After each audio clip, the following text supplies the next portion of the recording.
Улсын хурлын сонгуулийн 28 дугаар тойрогт нэр дэвшигч Улсын хурлын дэд дарга, Монгол Ардын намын дарга Мэ Гомбын инх болд Төв аймгийн сум багуудад ажиллан иргэд сонгогчтой уулзаж байна.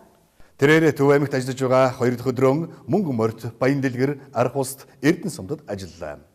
Арх уст сумын иргэд Монгол Ардын нам, эрүүл мэндийн салбарт эрүүл Монгол хүн цогц бодлого хэрэгжүүлэх гэж байгааг талархан дэмжиж байсан юм. Монгол улсын эрүүл мэндийн салбар сайдгүй 8 сарын явсны эцэст ганцхан сарын настай сайд тавилсан.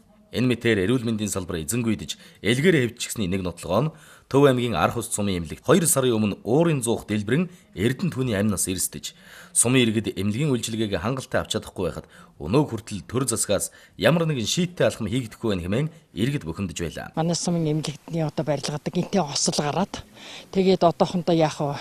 Энэ сум орон нутгийн удирдлагуудаа нэг төр байранд оруулаад ер нь үйлчилгээ бас одоо хангалттай байх боломж муу байна.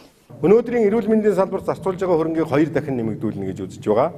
Эрүүл мэндийн даатгалын хамар хүрээг өргөтгөхий гэж бид мөрөн хөтөлбөртөө тусгасан. Хувийн эмнэлэгт үзүүлэх, өндөр үнэтэй эмчилгээ хийлгэх, Монголд эмчилж болдоггүй ийм эмчилгээ гадаадд хийлгэсэн бол гадаадд эмчилүүлэх. Энэ асуудлууд дээр нь эрүүл мэндийн даатгалыг хамруулдаг болгоё. Хууль эрх зүйг ингэж өөрчилё. Дээр нь эрүүл мэндийн даатгалаас нь төлбөрийн төлүүлээд хүн болгоныг жилд нэг удаа эрүүл мэндийн онцлогоонд оруулжээ.